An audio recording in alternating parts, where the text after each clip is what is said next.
কথা বলেছে এটার উপর। ভারত দখল করব, ভারত দখলের পালা এখন শেষ। এখন বিএনপি নেতাদের মূল টার্গেট হচ্ছে ভারতীয় অভিনেত্রীরা। ভারতীয় অভিনেত্রীরা ছোট ছোট পোশাক পরেন। ভারতীয় অভিনেত্রী বা ভারতীয় অভিনেতাদের বয়কটের এবার ডাক। তারা বয়কট করতেই পারেন। বাংলাদেশ যদি মনে করেন ভারতীয় দ্রব্য, ভারতীয় সিনেমা বয়কট করবেন, বয়কট করতেই পারেন। সেটা তাদের একেবারেই দেশের আভ্যন্তরীণ বিষয় এবং তাদের অধিকারও বটে, গণতান্ত্রিক। কিন্তু ভারতীয় নারীদের অসম্মান করার অধিকার কে দিল বিএনপি নেতাদের? ছোট ছোট পোশাক পরেন ভারতীয় অভিনেতা অভিনেত্রীরা। বিএনপির আক্রমণের মুখে এবার বলিউড থেকে টলিউড, এবং বলিউড টলিউডের নায়িকাদের এবার হচ্ছে বয়কটের ডাক দিয়েছেন। এই নিয়েই আজকে আমাদের বিশেষ আলোচনা। আমাদের মধ্যে উপস্থিত হয়েছেন, আমি পরিচয় করিয়ে দেবো একে একে। মায়া মুখার্জি, বিশিষ্ট অধ্যাপিকা, নমস্কার আপনাকে এবং নিউজ ভ্যানগার্ডের পর্দায় স্বাগত। অন্যদিকে আমাদের মধ্যে উপস্থিত হয়েছেন বিশিষ্ট সাংবাদিক মণিময় দা। মণিময় দা, আপনাকেও নমস্কার এবং স্বাগত।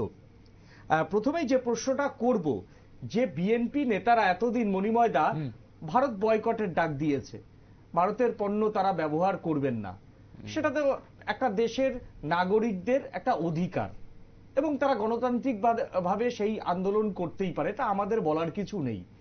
কিন্তু ভারতীয় মহিলাদের এই যে অসম্মান করা, আমরা কয়েকদিন আগেই দেখেছি বাংলাদেশের একজন ধর্মগুরু, তিনি সামান্থা, এই মুহূর্তে দক্ষিণ ভারতের একজন নায়িকাকে নিয়ে যে ভাষায় কথা বলেছেন, যেভাবে কুরুচিকর মন্তব্য করেছেন, সেখান থেকে আবার এবার বিএনপি, বাংলাদেশের প্রধান রাজনৈতিক দল এবং এই মুহূর্তে আওয়ামী লীগের পর তারাই সব থেকে বড় রাজনৈতিক দল, তাদের দলের নেতারা ভারতীয় অভিনেত্রীরা স্বল্প পোশাক পরে, তাদেরকে দেখা যাবে না, তাদের কোনো রুচি নেই, কার্যত এই ভাষায় আক্রমণ। কি বলবেন?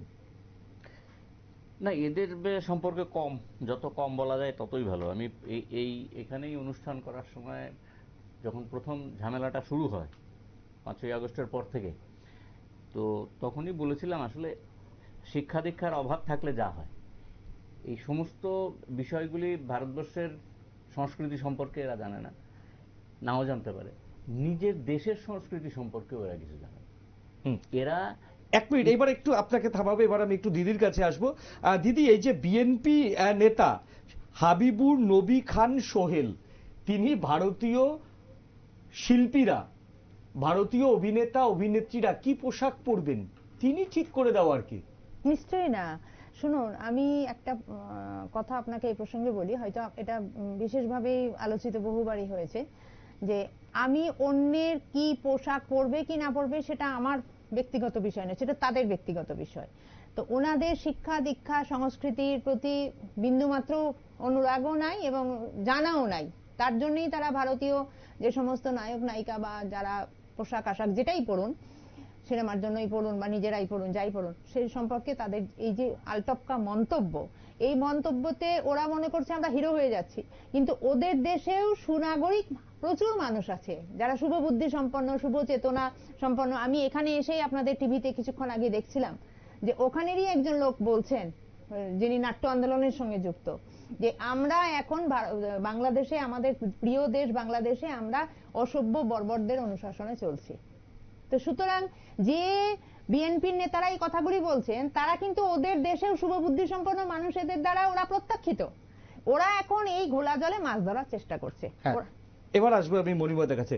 মণিময়দা, দেখো, সামান্থা এই মুহূর্তে একজন খুব আলোচিত অভিনেত্রী ভারতের, এবং সামান্থার অভিনয়ে একেবারে 140 কোটি মানুষ এক হচ্ছে।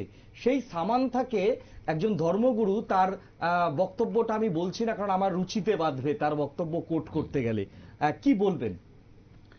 না, এই ধর্মগুরু টুরু এরা ওদের ওদের গুরুজি হয়ে থাকুক না, এইগুলি নিয়ে আমাদের যে শিল্প সংস্কৃতির সঙ্গে যারা যুক্ত, 140 কোটি মানুষ যাকে অ্যাকসেপ্ট করছে, তাকে নিয়ে মন্তব্য করার কি অধিকার তার?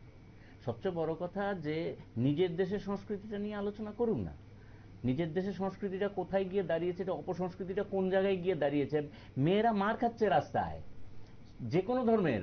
এখন যে মুসলিম মেয়েরাও মার খাচ্ছে না ঘটনাটা তা না। যদি এখন আমরা ঢাকাতে খবরাখবর যা নিচ্ছি, সেখানেও মেয়েদের কোনো মান ইজ্জত বলে কিছু নেই। এগুলি রক্ষা করার আগে চেষ্টা করুক।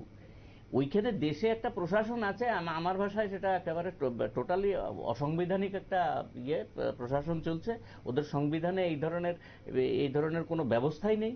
এটা রিসেন্টলি হাইকোর্টের রায়েও প্রমাণ হয়ে গিয়েছে, ওদের দেশের হাইকোর্টের রায়েই প্রমাণ হয়ে গেছে। এই সমস্ত মানুষরা নিজেদের ঘোলা জলে মাছ, দিদি যেটা বলেছেন যে ঘোলা জলে মাছ ধরার চেষ্টা করছে। আর সবচেয়ে বড় কথা, বিএনপি নামটা দিয়ে আসলে সামনে একটা ইলেকশন আছে। ইলেকশনে সবসময় বিএনপি ভারতের বিরুদ্ধে নানা রকম প্রোপাগান্ডা করেই যত কটা ইলেকশন ওরা জিতেছে এর আগে। এরা তো কোনোদিন দেশের ক্ষমতায় ছিলেন না, ঘটনাটা তা না। একবার বন্দুক দেখিয়ে হয়েছেন, এর পরের বারও বন্দুক দেখিয়েই হয়েছেন, ভারতের নামে জিগির দিয়েই হয়েছেন। ওদের সময় ভারতের উগ্রপন্থীরা ওদের দেশে আশ্রয় নিত। এই সমস্ত ঘটনা আমাদের জানা। এইগুলি নিয়ে আলোচনা করুক। আমাদের দেশের মা বোনদের নিয়ে কথা বলার অধিকার তাকে কে দিয়েছে? 2 ঘন্টায় ভারত দখল করে নেবো ইত্যাদি ইত্যাদি বলেছে। আমরা পাগল যারা আছে ওরা এই কথাগুলি বলার পরিপ্রেক্ষিতে আমরা তখন এখানে নিজেই আলোচনা করার পরিপ্রেক্ষিতে বলেছি, এটা প্রমাণ হয়েছে যে বাংলাদেশে এখন আধুনিক কোনো মেন্টাল হসপিটাল নেই। ফলে কিছু আবল তাবল লোক এদিক ওদিক ঘুরে বেড়াচ্ছে। ফলে এদের কথার অত গুরুত্ব দেওয়ার কিছু নেই। কিন্তু এই ভদ্রলোক, এই হামিদুল নবী খান সোহেল, উনি কি অধিকারে এই কথাটা বললেন? উনি আমাদের দেশের নায়ক নায়িকাদের নিয়ে যে কথাটা বলেছেন, উনি জানেন এদের সম্পর্কে ভারতের মানুষ কি ভাবে? শুধু ভারতের মানুষ কেন, পৃথিবীর বুকে অনেক জায়গায় আমাদের দেশের নায়ক নায়িকারা যথেষ্ট যোগ্যতা স্থান করে নিয়েছেন। অতীতের কথাও যদি বলি, দিলীপ কুমার থেকে শুরু করে আমাদের রাজ কাপুর রাশিয়াতে প্রচন্ড রকমের পপুলার ছিলেন, সাংঘাতিক পপুলার ছিলেন। একটা নাম বলুক ওরা ওদের দেশের। আমরা তো ওদের দেশের কোনো মহিলাদের নিয়ে আমরা কোনো মন্তব্য করি না। এবং প্রাক্তন মার্কিন প্রেসিডেন্ট তিনি নিজে বলেছেন যে ভারতীয় সিনেমা হচ্ছে আমার প্রিয়। আর এটা নিয়ে গবেষণা চলছে, সমস্ত পৃথিবীব্যাপী গবেষণা চলছে। আমরা যে দেশে, আমাদের দেশের রবীন্দ্রনাথের লেখা একটু থামাবো। যারা বাংলাদেশের বন্ধুরা যারা আমাদের এই অনুষ্ঠান দেখছেন, তারা যদি দেখেন সদ্য একদিন আগে বারাক ওবামা, প্রাক্তন মার্কিন প্রেসিডেন্ট, তিনি নিজে বলেছেন যে ভারতের সিনেমা আমার সব থেকে বেশি প্রিয় এবং ভারতের সিনেমার যে গল্প এবং ভারতের সিনেমার যে পরিবেশ বান্ধব হয় তাতে সব থেকে আমার বেশি প্রিয়। এবং সত্যজিৎ রায়ের নাম যদি আপনারা শুনে থাকেন, এখন মৌলবাদীদের দেশে সত্যজিৎ রায় বা ঋত্বিক ঘটককে নিয়ে কালচার করার মতো মানুষ হয়তো সত্যিই কম রয়েছেন, এবং যারা রয়েছেন তারা হয়তো এখন করবেন না। সেই জায়গাতে সত্যজিৎ রায়কে যদি আপনারা পড়েন তাহলে ভারতীয় সিনেমার মান আপনারা বুঝতে পারবেন। এখন আমি চলে যাব যে এই যে বিএনপি নেতা, সেই বিএনপি নেতা যা বলেছেন তার পরিপ্রেক্ষিতে একদম এক্সক্লুসিভ শোনাবো টলিউড ইন্ডাস্ট্রির একদম পরিচিত মুখ রুদ্রনীল ঘোষ, অভিনেতা রুদ্রনীল ঘোষ, তিনি ঠিক কি বলেছেন আসুন একবার শোনাই যে অভিনেতা রুদ্রনীল ঘোষ তিনি কি বলেছেন। নিউজ ভ্যানগার্ডকে এক্সক্লুসিভ শুনুন। বিএনপি মানে হচ্ছে যারা গিয়ে নিজের বউয়ের অনেকগুলো শাড়ির মধ্যে একটা ভারতীয় শাড়ি পরিয়েছিল, বাকি শাড়িগুলো পরায়নি, বৌদি পরছে। তো কি মনে হচ্ছে যে ভারতীয় মহিলাদের যেভাবে অসম্মান করলো এবং ভারতীয় অভিনেতা অভিনেত্রী, এবং আমরা দেখেছি যে সামান্থা বলে একজন দক্ষিণের অভিনেত্রী, তাকেও একজন মৌলানা অশ্রাব্য ভাষায় তাকে অপমান করেছেন। একজন অভিনেতা হিসেবে কিভাবে দেখছেন বিষয়টা? প্রথম কথা হচ্ছে যে বলতে খারাপ লাগে, আমাদের খুব পছন্দের এবং প্রিয় বাংলাদেশ এই সময় অসভ্যদের দ্বারা পরিচালিত একটি দেশ। তার মানে এটা নয় এই দেশের অন্যান্য যা মানুষ রয়েছেন যারা মুসলিম বা সংখ্যালঘু সনাতন সম্প্রদায়ের, আমি তাদের কথা বলছি। প্রথম কথা দেখতে হবে যে বাংলাদেশের অ্যাকচুয়ালি দুটো মাত্র শ্রেণী আছে, এক উচ্চবিত্ত, দ্বিতীয় হচ্ছে নিম্নবিত্ত বা গরিব মানুষ, এবং মধ্যবিত্তের সংখ্যা অত্যন্ত স্বল্প সেখানে। যারা উচ্চবিত্ত,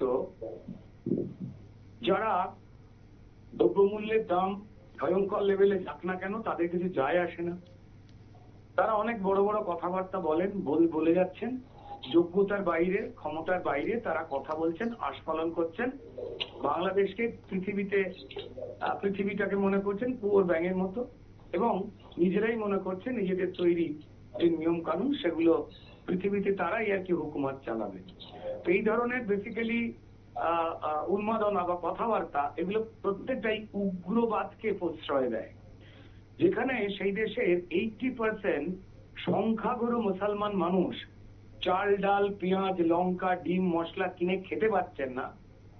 একটি নতুন যে সরকার এসেছে, যে সরকারের আসার বৈধতা নিয়েই হাজার রকম প্রশ্ন রয়েছে, সেই সরকার যে সরকার জামাতের নির্দেশে বা পরামর্শে চলছে এবং মাইক নিয়ে তারা মাইকিং করতে বেরিয়ে পড়েছেন বাংলাদেশে যে মহিলারা হাটে বাজারে বেরোবেন না, বেরোলে দোকান বন্ধ করে দেওয়া হবে। যারা এই ধরনের ফতোয়া দিচ্ছেন তারা বাংলাদেশকে এগোবার জায়গায় শত যোজন পিছন দিকে টেনে নিয়ে যাচ্ছেন। উগ্র মুসলিম মৌলবাদ সেইটাকে প্রশ্রয় দিচ্ছেন, যা ওই দেশের 80% মানুষ পছন্দ করে না।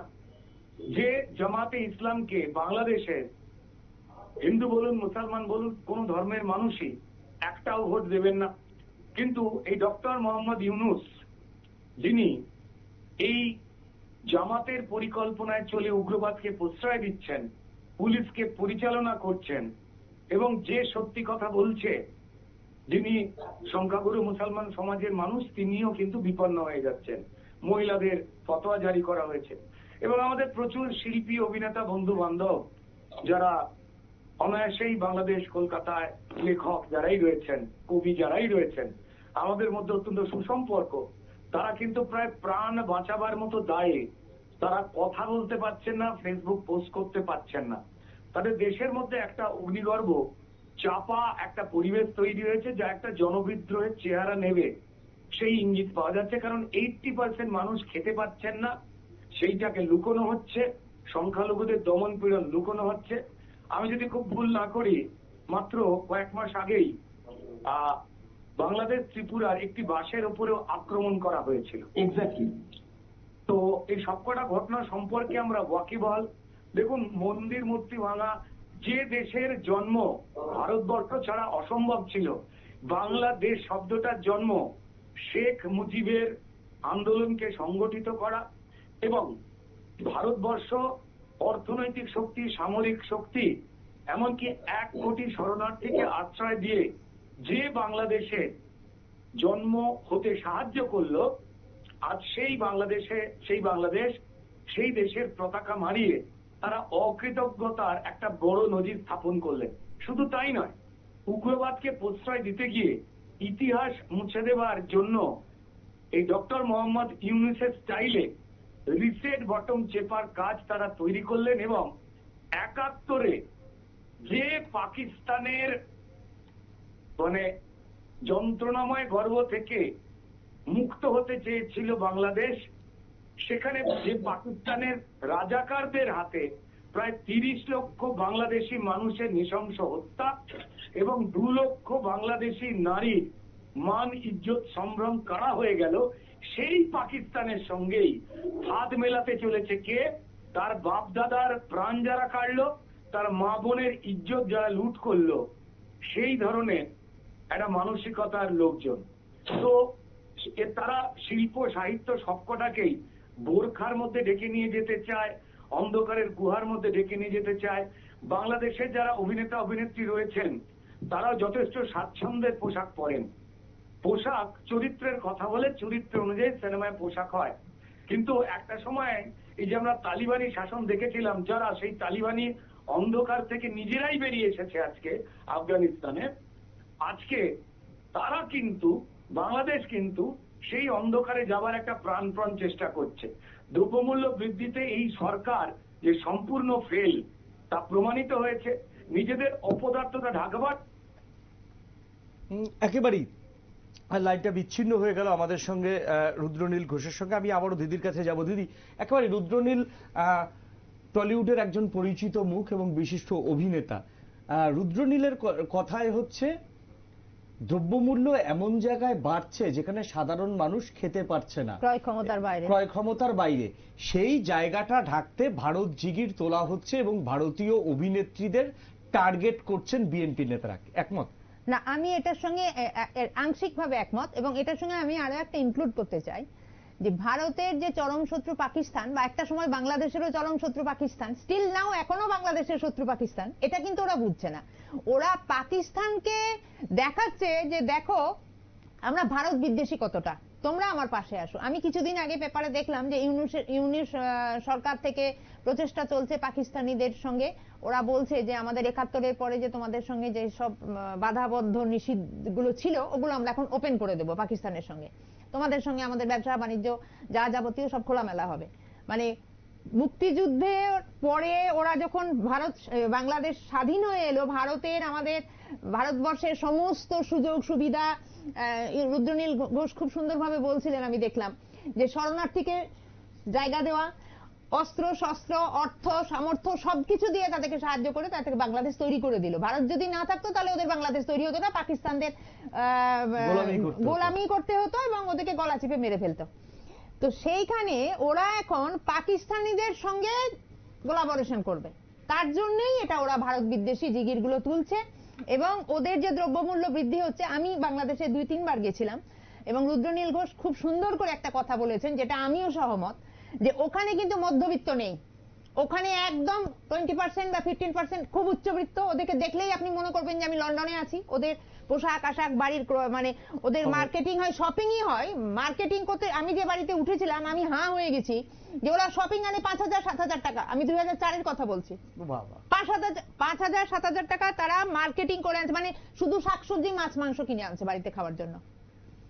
আর আবার আমি যখন কক্সবাজার গেলাম, আমি চট্টগ্রাম বাস স্ট্যান্ড থেকে আমরা গাড়ি নিয়ে যখন কক্সবাজারে যাচ্ছি, তখন শত ছিন্ন, লজ্জা নিবারণ হয় না এমন একটা শাড়ি পরিবৃত একটা মহিলা, তার সঙ্গে 2-3-4 বাচ্চা একসাথে ভিক্ষা করছে।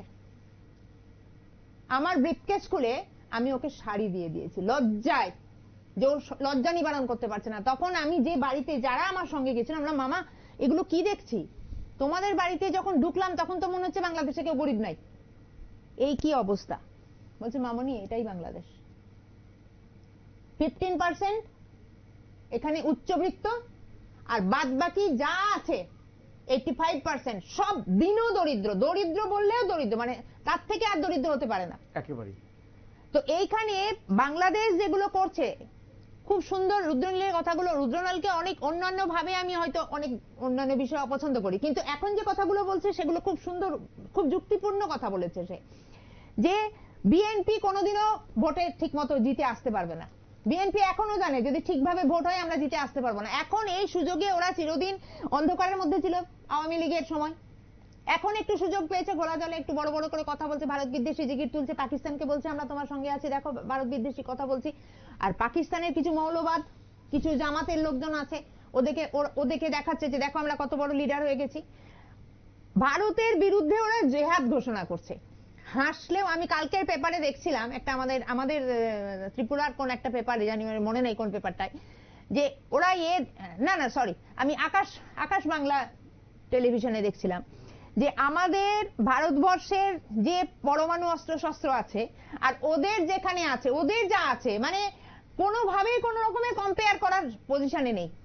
আমরা পৃথিবীতে, ভারতবর্ষ এখন 4র্থ স্থানে আছে, আর ওরা মনে হয় 38 না 39 স্থানে আছে, 37 স্থানে আছে। তো এই যে যারা নিজেরা নিজেদের ওয়েটটা বোঝে না, যে আমরা যে কথাগুলো বলছি এই কথাগুলো কি যুক্তিসম্মত কথা, না এই কথাগুলো কাদেরকে বলছি, কোন অশিক্ষিত অভদ্র মূর্খ, ওই বলে না যে মূর্খের স্বপ্নবিলাস। আমার মনে হচ্ছে এই সব জামাতের যারা নেতা ফেতা যে সব কথাগুলো বলছে, বিএনপি জামাতের তারাও কিন্তু বলছে, বিএনপিরও বলছে, ওদের এগুলো মূর্খের স্বপ্নবিলাস। একেবারে। এবার একটু মণিময়দার কাছে যাবো। মণিময়দা, আর রুদ্রনীল যেটা বলছিল যে মানুষকে খেতে দিতে পারছে না, তাহলে একটা কিছু করতে হবে, তার জন্যই ভারত বিরোধী জিগির তুলে সেইখানকার মানুষকে ইউনাইটেড করা। এটা কি দীর্ঘদিন এই বিএনপি নামক নেতারা পারবে? কি করে সম্ভব? একটা দেশের এই মুহূর্তে মুদ্রাস্ফীতি হচ্ছে 13%। 13% মুদ্রাস্ফীতি চলবে কি করে? এদের একটু আনন্দ হয়েছে, পাকিস্তান থেকে 2টো জাহাজ ঢুকেছে, সবাই বলছে এটার ভেতরে পরমাণু অস্ত্র টস্ত্র থাকতে পারে। আমার ধারণা নেই পাকিস্তানের এখন টুথপেস্ট বানানোর ক্ষমতা নেই, বলে ওটা পরমাণু শক্তি আরেকজনকে কি দেবে, কেউ তৈরি করে দিয়েছে কয়েকটা, এটা আমার বিশ্বাস না। আমার মনে হয় টুথপেস্ট এইসবই কিছু কিছু পাঠিয়েছে। এখন কথা হচ্ছে যে এই জাহাজ দুটো আসার পরিপ্রেক্ষিতে তারা খুব খুশি হয়েছে। এই সমস্ত মানুষগুলি, এই যে হামিদুল নবী, ওরা এরা 71 সালের সময় এরা বা এদের বংশধরেরাই 71-এর সময় এই রাজাকারের কাজটাই করেছিলেন। এরা কোনো সময় খুশি ছিলেন না যে বাংলাদেশ শব্দটা আসুক। এখন তার প্রমাণ হচ্ছে অন্তরে যেটা ছিল। জিয়াউর রহমান এই বিএনপি দলটা করেছেন। জিয়াউর রহমান কিন্তু মুক্তিবাহিনীর সঙ্গে যোগ দিয়েছিলেন 71-এর এপ্রিল বা মে মাসে। চট্টগ্রাম এই সমস্ত জায়গাটা জিয়াউর রহমানের অধীনেই ছিল এবং উনি মুক্তিবাহিনীর সঙ্গে যুক্ত ছিলেন। এরপরে এই দলের সঙ্গে যুক্ত হওয়া একটা মানুষজনরা যাদের নিয়ে উনি দলটা পরবর্তী সময় উনি তো পরে সেনাবাহিনীতে যোগ দিলেন, সেনাবাহিনীর প্রধান হিসেবেই তো আসল কাজটা করলেন। মুজিবুর রহমানকে সরানোর পেছনে ওনার হাত যে ছিল এখন প্রমাণিত সত্য। এই জায়গাটাতে এসে জিয়াউর রহমানের এই দলটা সমস্ত অ্যান্টি সোশ্যালদের নিয়ে নিল। এই কাজটাই করালো মোহাম্মদ ইউনূসকে দিয়ে। এই শেষ সময়ে যে আগস্টের 26 তারিখ যে মুক্তি পেল যে সমস্ত সবকটা জঙ্গিকে ছেড়ে দিয়েছে ওরা। এবং এর পরিপ্রেক্ষিতেই এখন মনে হচ্ছে যে নিজের বাড়িতে থেকে যে জঙ্গিদের দাপটের কাছে হার মেনেই হোক বা জঙ্গিদের আসন্ন নির্বাচনে কাজে লাগানোর চেষ্টার জন্যই হোক তারা এই কথাগুলি বলছেন। আপনারা জানেন যে এই রিসেন্টলি পশ্চিমবঙ্গ মুর্শিদাবাদের এখানে ধরা পড়েছে একদম এই জঙ্গি। এর পরিপ্রেক্ষিতে এই যে কাজগুলি যে করছে, এই যে নিগারদিল নাহের প্রভৃতি জায়গার যে পাকিস্তানের সঙ্গে যুক্ত থাকা যে মানুষগুলি, এগুলি এসে যে পরমাণু শক্তি, পরমাণু বোমা তোমাদের দিয়ে দেবো আর সঙ্গে সঙ্গে হয়ে যাবে, এটা মনে হচ্ছে যে ওই কন্টেনারে করে দুধ আনার মতো ব্যাপার। পাকিস্তানি মেজর জেনারেলরা কতটা, মানে পাকিস্তান না, বাংলাদেশের মেজর জেনারেলরা কতটা অশিক্ষিত, একদম অশিক্ষিত শব্দটা ইউজ করছি কেন? যুদ্ধ সংক্রান্ত বিষয়েও ওদের কোনো আন্দাজ নেই, যার পরিপ্রেক্ষিতে পাকিস্তান এখন ওদের বলছে ওদের সেনাবাহিনী এসে ওদের শিক্ষিত করবে। এই যে জায়গাটা, এই যে টোটাল যে মানে বিষয়টা দাঁড়িয়ে গেছে, আমি তো প্রথমেই যেটা বললাম, পাকিস্তানের যে পরমাণু বোমাগুলো রয়েছে সেই পরমাণু বোমাগুলো হচ্ছে এয়ারে নিক্ষেপ করা যায় না, তাহলে পরমাণুগুলো কিভাবে নিয়ে আসবে? না এইটা তো, এগুলি তো বাচ্চা ছেলের মতো কথাবার্তা। যারা বলেছে এগুলি সবকটা এক্সট্রিমিস্ট যারা এসেছিল বাংলাদেশে, এই মানে সমস্ত ঝোলাটোলা ওখানে ফেলে দিয়ে এখানে এসে। একটু প্রসঙ্গ চেঞ্জ করবো। দেখো, বাংলাদেশের মোশাররফ করিম অত্যন্ত একজন জনপ্রিয় অভিনেতা এবং অপূর্ব নিশো, আমি খুব দেখি ওনার সমস্ত ছবি, এবং বাংলাদেশের কিন্তু এই মুহূর্তে যারা ছোট পর্দার অভিনেতা তারা অত্যন্ত জনপ্রিয় এবং অত্যন্ত কুশলী। সেই জায়গাতে দাঁড়িয়ে এই যে তাদের অভিনেতা অভিনেত্রীরাও তো অনেক সময় চরিত্রের প্রয়োজনে স্বল্পভাষণ পড়ে বা বিভিন্ন দৃশ্যে যায়, তাহলে কি ভারতের নায়িকাদের অপমান করতে গিয়ে আপনি মনে করেন যে তাদের নায়িকাদেরই অপমান করলো বাংলাদেশিদের? এই সমস্ত মানুষ তো আসলে নিজের দেশের মা বোনদেরও কোনো সময় ইজ্জত দেয় না, এখনো দেয় না। এরা এই মানে সরাসরি কথায় যদি আমরা বলি একেবারে অসভ্য। যারা এগুলি বলছে একদম অসভ্য, লেখাপড়ার ধার দিয়েও নেই, নালে ওই সঙ্গে সঙ্গে তারপরের শব্দটা কি ব্যবহার করেছে। এই যে আমাদের মানে নায়িকাদের সম্পর্কে মন্তব্য করার পরের শব্দটা কি বলেছে, ও লুঙ্গি নিয়ে মালকোচা করে সে দিল্লি চলে আসবে। আমরা মালকোচা বাঁধলে দিল্লি কাঁপবে। আমরা ওর লুঙ্গি নিয়ে কি প্রশ্ন তুলবো? লুঙ্গির ওপরে কি নিচে কি আমরা প্রশ্ন তুলবো না? তুলবো না। একদম রুচিতে মাধে ওকে দাঁড়িয়ে মাইক্রোফোনের সামনে কথা বলতে দেওয়া হলো, তার মানে উস্কানি চলছে। আর এই উস্কানিটা পারপাসলি করা হচ্ছে। বিএনপি লিডাররা জানেন যে ভারতবর্ষের বিরুদ্ধে কথা বলেই তাদের ভোটে জিততে হবে, মূল উদ্দেশ্যটা হচ্ছে ভোট। আর ইউনিস ওইখানে বসে থাকেন একজন শিক্ষিত মানুষ, যেহেতু উনি এই মুহূর্তে আরো একজনের বক্তব্য দেখে নেব। বলিউড এবং টলিউডের অত্যন্ত জনপ্রিয় অভিনেত্রী রূপা গাঙ্গুলি, তিনি যেটা বলেছেন যে রুচিতে বাধে, একদম 1 সেকেন্ড, টাকা মনিময়দা 1 সেকেন্ডের মধ্যে বলছে তোমার সঙ্গে আমি ব্যক্তিগত গল্প করছি, কিন্তু বাংলাদেশের এই স্টুপিড মার্কা মানুষদের প্রতিক্রিয়া দিতে তার রুচিতে বাধে। একদম 1 সেকেন্ড ছোট্ট ইন্টারভিউ কি বলেছে আসুন শুনে নি। এগুলো খুব ইনস্টিগেটিং মন্তব্য, এগুলো খুব উস্কানিমূলক ইনস্টিগেটিং মন্তব্য। এই ধরনের মন্তব্যে আমি কোনো জবাব দিই না।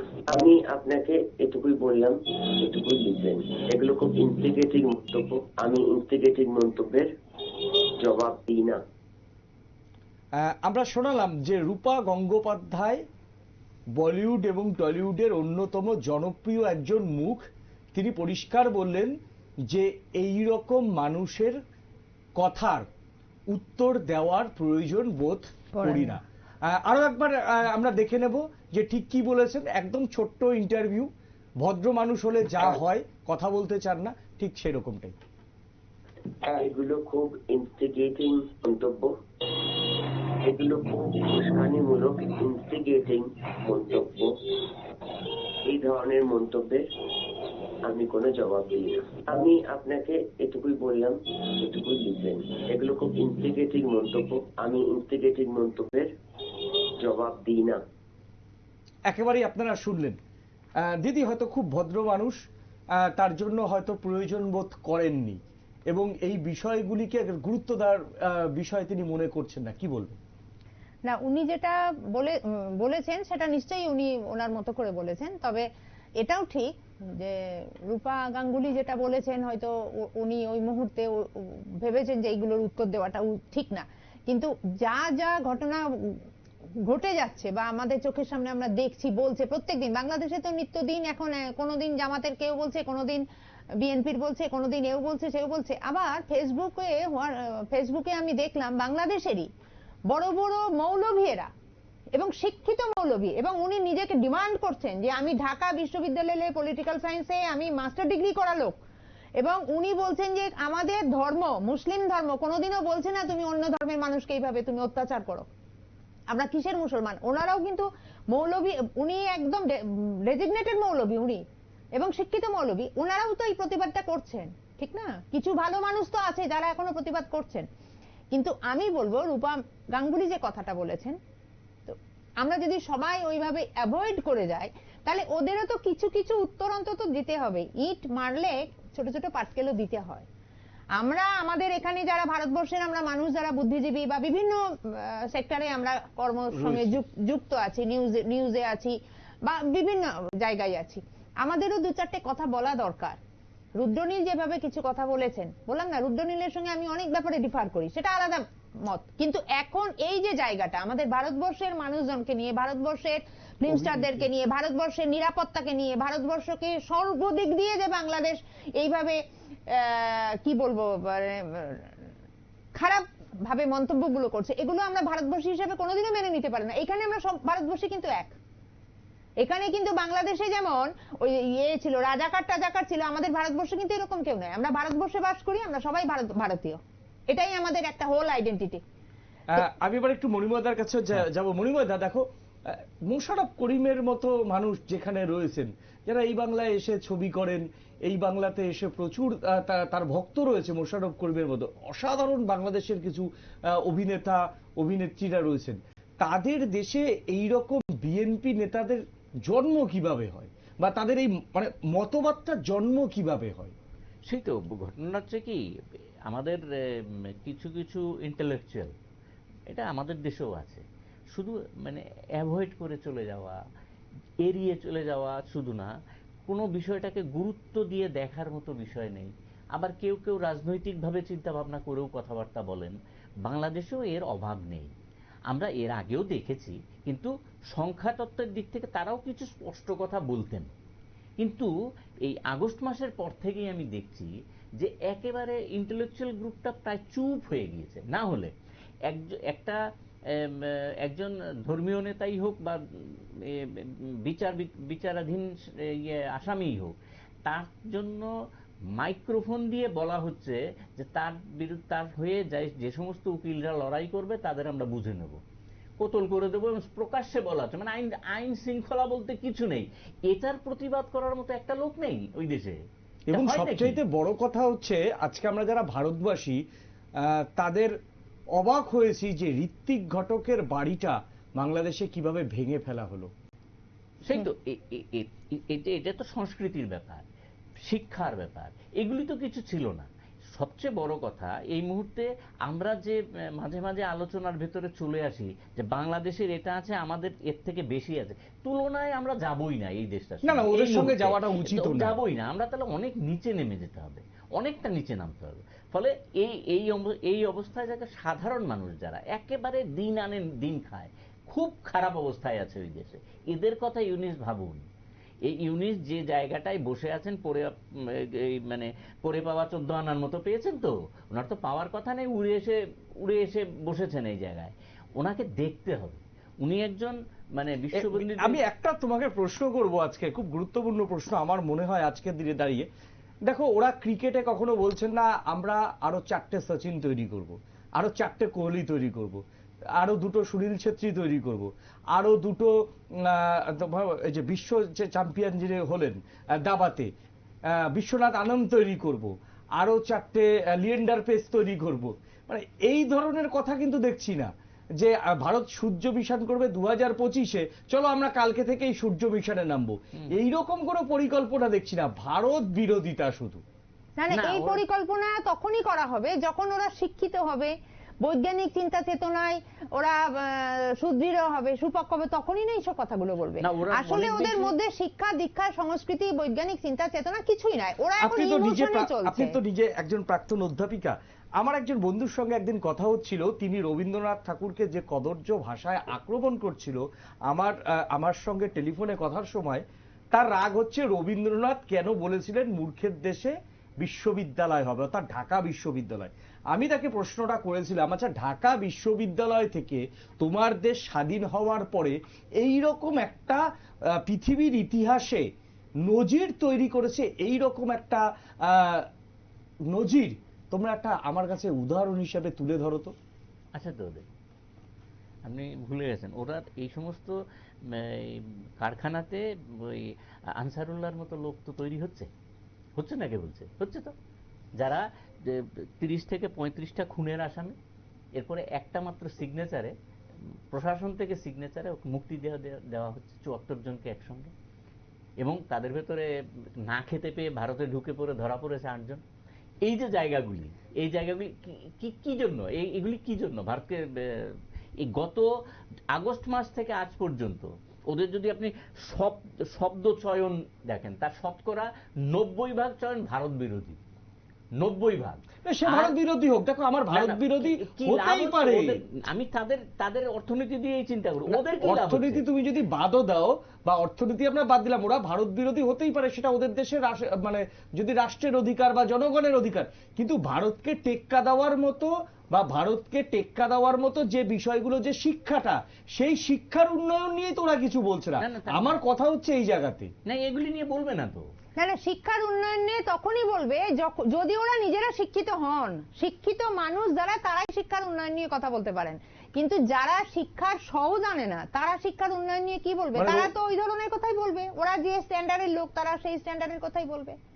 পাকিস্তান, শুনুন, আমি আজকে একটা মানে খুব সুন্দর একটা কথা শুনেছি এক জায়গায়, সেই কথাটাই আমি এখানে বলতে চাইছি, যে এই যে হিন্দু এবং মুসলিম, যেটা একদম মানে ভারত, বাংলাদেশ, পাকিস্তান সব জায়গাতেই কিন্তু হিন্দু আর মুসলমান, হিন্দু আর মুসলমান। আমাকে আমার অনেক ফেসবুক ফ্রেন্ড আমাকে বলে আপনি হিন্দুর কলঙ্ক। কারণ কি, আমি ওদের সাথে ওই হিন্দু হিন্দু হিন্দু হিন্দু করে আমি কোনো প্রচার করতে পারি না। আমি বলি সব সময় যে মুসলিমদের মধ্যেও খারাপ আছে, হিন্দুদের মধ্যেও খারাপ। মোল্লা তন্ত্রটাকে আমি বিশ্বাস করি না, সে মুসলমানেরই হোক আর হিন্দুদেরই হোক। মোল্লা যে মৌলবাদ, এই মৌলবাদকে আমি পছন্দ করি না। তো দেখুন, যদি এই যে যারা হিন্দু হিন্দু করে বা যারা মুসলিম মুসলিম করে, তাদের জন্য আমি একটা কথা বলছি, যে যদি হিন্দু হিন্দু করে হিন্দু রাষ্ট্র যদি ভারত হয়, বা হিন্দু রাষ্ট্র ধরুন কোন রাষ্ট্র হলো, সেই কি বিশ্বের একদম 1 নম্বরে যাবে? নেপাল শুরুর থেকেই হিন্দু রাষ্ট্র, তো নেপাল কি বিশ্বের 1 নম্বরে গেছে না তো। পাকিস্তান শুরুর থেকেই মুসলিম রাষ্ট্র, পাকিস্তানও কিন্তু 1 নম্বরে গেছে না। ওরা কোথায় আছে? অনেক পিছনে আছে, 50 নম্বরই যেতে পারেনি। 50 নম্বরে, এটাই তো আমি বলছি। যে তাহলে এই যে মোল্লাতন্ত্র করছে যারা, বা যারা এই যে সাম্প্রদায়িক জিগির তুলছে, শুধু মোল্লাতন্ত্র না, সাম্প্রদায়িক জিগির, উঁচু জাত, ছোট জাত, নিচু জাত, হিন্দু ধর্মের মধ্যেও বিভিন্ন জাতিভেদ প্রচার, মুসলিমদের মধ্যেও শিয়া সুন্নি, মুসলিমদের মধ্যেও কিন্তু এরকম ভাগ আছে, প্রচুর ভাগ আছে।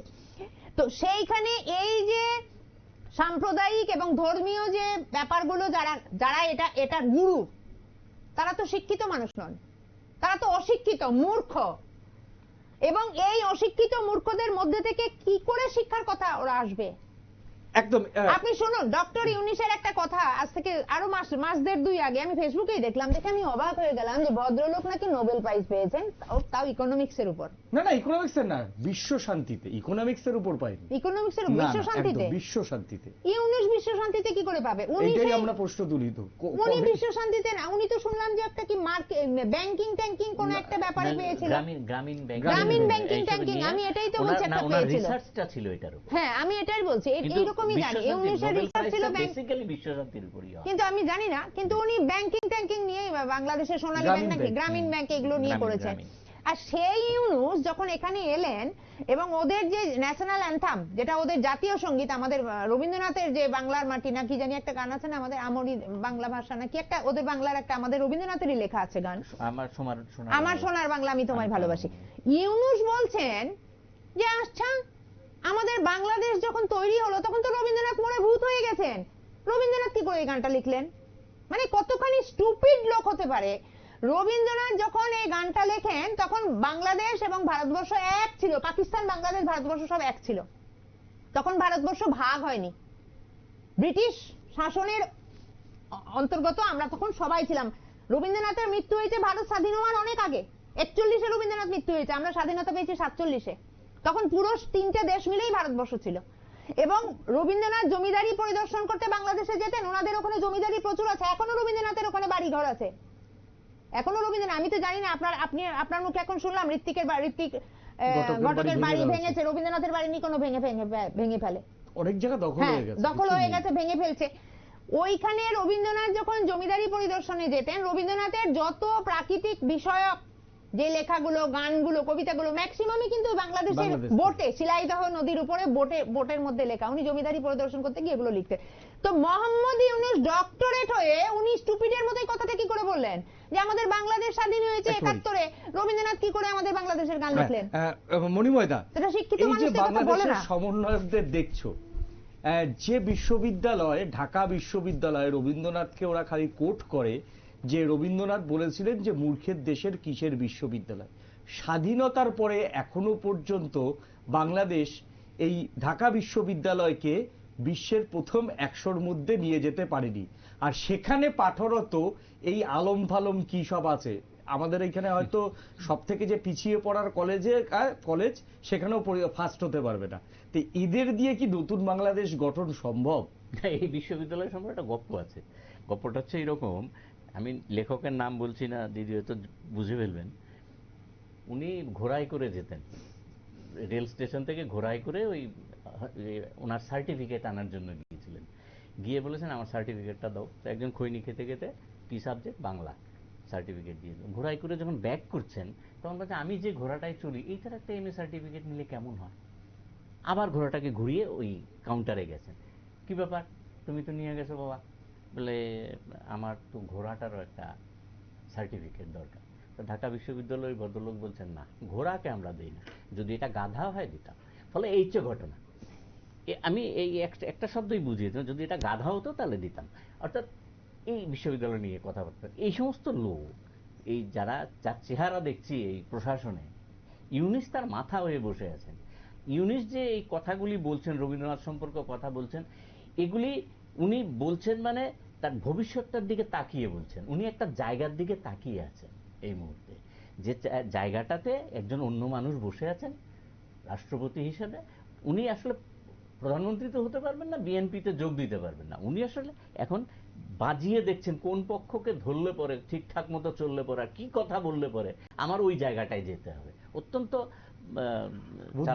বুদ্ধিমান মানুষ, এবং এই বুদ্ধিমানকে একমাত্র হাসিনা ওয়াজিদি চিনে ফেলেছিলেন।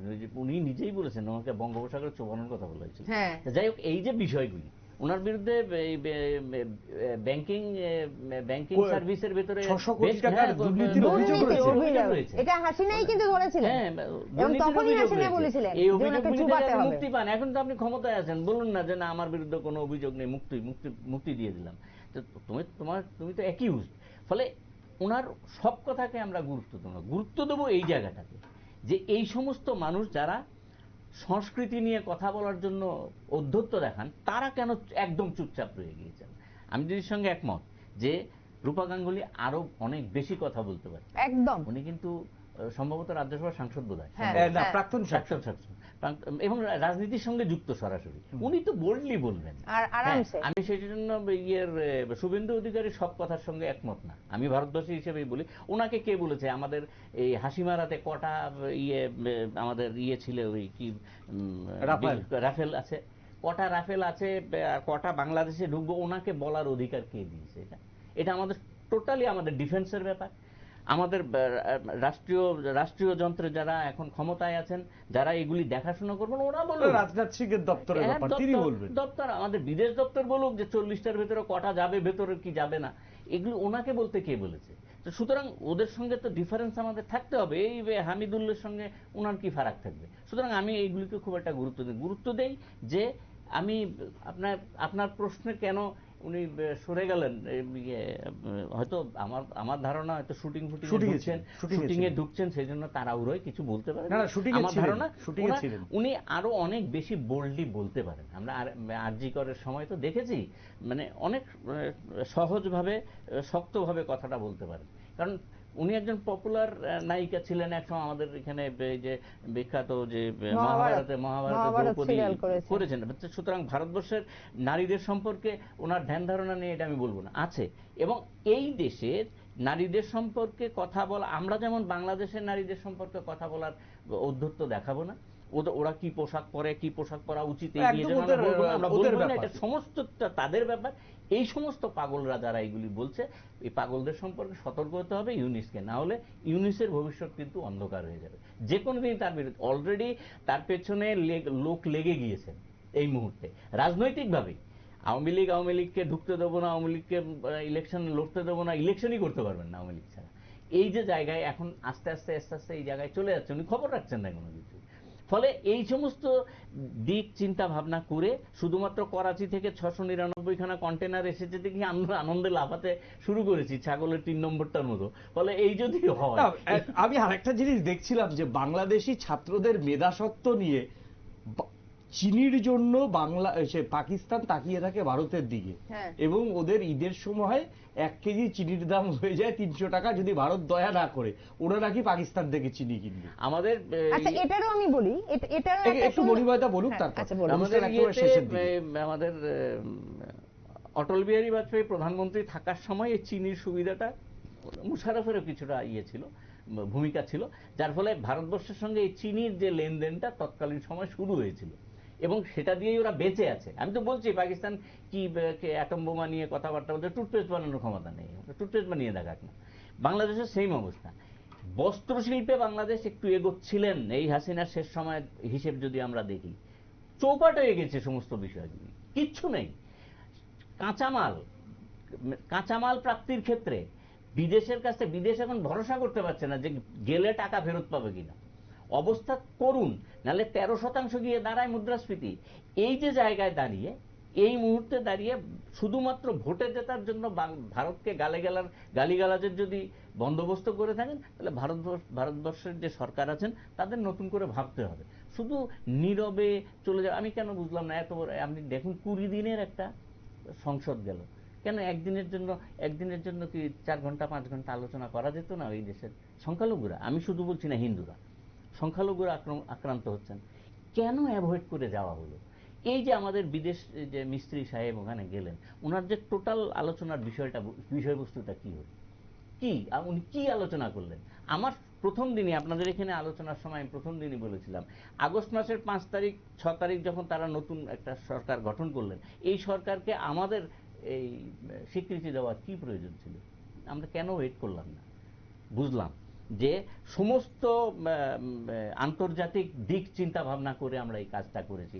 আমরা কারোর সঙ্গে আমরা শত্রু মনোভাবাপন্ন রাখতে চাই না, কিন্তু এই মুহূর্তে তো আমাদের বলিষ্ঠ পদক্ষেপ নেওয়ার সময় এসে গিয়েছে, যখন দেখা যাচ্ছে আমাদের প্রাক্তন সেনাপ্রধানরাও যখন বলছেন, সেনার বাহিনীতে প্রধানের কাজ করেছেন এরকম মানুষ যখন বলছেন, আইএসআই ওইখানে ব্যাপকভাবে সক্রিয় হয়ে গিয়েছে, আইএসআই ঢুকে পড়েছে ওই জায়গায়। এবং এই আনসারুল্লাহটা, ওদের যে আনসারুল্লাহর যে দল টলগুলি যে বেরিয়ে এসেছে, এদের আইএসআই ব্যাপকভাবে প্রভাবিত করছে। এই জায়গায় দাঁড়িয়ে আমরা কেন আমরা চুপচাপ বসে থাকবো, কেন শক্ত সমর্থ বিবৃতি দেব না? যার ফলশ্রুতিতে এই আমাদের দেশেরও কিছু রাজনৈতিক নেতা কথা বলে ফেলতে বাধ্য হচ্ছেন, যেটা উচিত হচ্ছে না। আমাদের অপেক্ষা করতে হবে। কিন্তু এই জায়গায় একটা স্পষ্ট কথা বলেই আমি শেষ করতে চাই, সেটা হচ্ছে যে বাংলাদেশেই থাকুক, এর বাইরে বেরোনোর যাতে চেষ্টা না করে, তাহলে সমস্যা বাড়বে এবং সমস্যাটা সাধারণ মানুষের বাড়বে, কারণ এই লোকগুলি পালিয়ে যাবে। একেবারে দিদি, একদম শেষ কোশ্চেন আমার কাছে, যে পুষ্পা 2 রিলিজ করেছে এবং পুষ্পা 2 এর এখন বাণিজ্য প্রায় 200 কোটি টাকার উপরে ছাড়িয়ে গেছে। সেই জায়গাতে দাঁড়িয়ে বাংলাদেশের ইকোনমি, সরি মার্জনা করে 2000 কোটি টাকা, মানে 1000 কোটি টাকা হয়তো প্রথম 7 দিনে ছাড়িয়ে গেছিল, তারপরে সেটা 1500 কোটি, এখন 2000 কোটি হয়তো ছুঁই।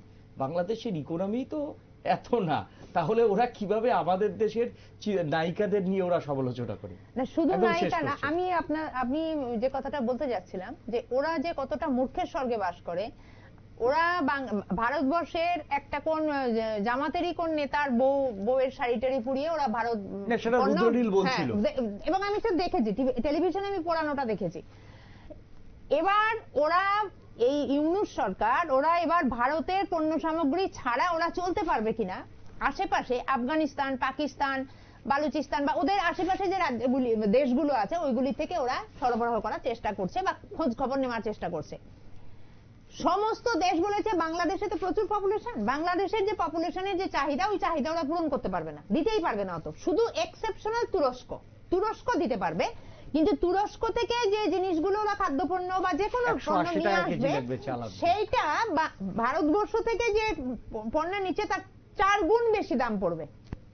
তখন ওরা এটা চ্যাপ্টারটা ক্লোজ করে দিয়েছে যে না, ভারতকে ছাড়া আমরা আর চলতে পারবো না। তখন আর ওই ভারত বিরোধী দ্রব্য অমুক তমুক এখন আর ওরা এই কথাগুলো বলে না। এখন তো ভারত চাল দিচ্ছে, ভারত পেঁয়াজ দিচ্ছে, আবার নিচ্ছেও সেইগুলো, এবং বিদ্যুৎ নিচ্ছে। সব থেকে বড় কথা হচ্ছে হাসিনার আমলে চুক্তি মেনে রেলগাড়ি পাঠালো, সেগুলো হাত পেতে নিল, সেগুলো হাত পেতে নিচ্ছে, সেগুলো হাত পেতে নিচ্ছে, আবার বলছে ভারত বিরোধী। আমাদের ত্রিপুরা থেকে ওদের কাছে বিদ্যুৎ যাচ্ছে পালাটানা থেকে, আমাদের ত্রিপুরার এখনো টাকাও পরিশোধ করতে পারছে না। আমাদের ত্রিপুরার বিদ্যুৎ ওদের বাংলাদেশে যাচ্ছে, আর ওরা বলছে আমরা ভারতের পণ্য বয়কট করব। কিন্তু দেখুন, আমি ওখানে আবার বাংলাদেশের মানুষ যারা কলকাতায় আছে, ট্রিটমেন্টের জন্য এসেছে বা অন্যান্য কারণে আছে, কলকাতায় তাদের সাক্ষাৎকার নিচ্ছে, তারা সেই মানুষগুলো হাসছে, বাংলাদেশের মানুষগুলো। ওরা বলছে যে এগুলো আমরা কি বলবো, ওরা পাগল নাকি, বা আমরা সম্পূর্ণ নির্ভর করছি ইন্ডিয়ার উপর।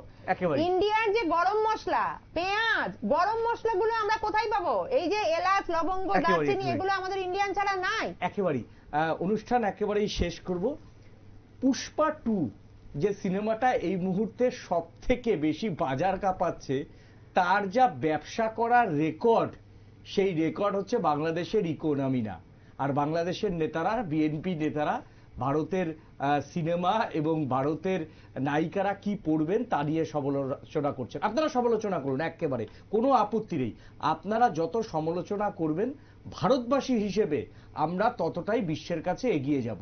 কারণ ওই যে যদি একটা রেফারেন্স দিতে হয়, আপনারা না তৈরি করতে পারবেন 2টো সচিন, না তৈরি করতে পারবেন 2টো সাইনা নেওয়াল, না তৈরি করতে পারবেন 2টো সানিয়া মির্জা, না তৈরি করতে পারবেন 2টো শ্রেয়া ঘোষাল, কোনোটাই আপনাদের তৈরি করার ক্ষমতা নেই।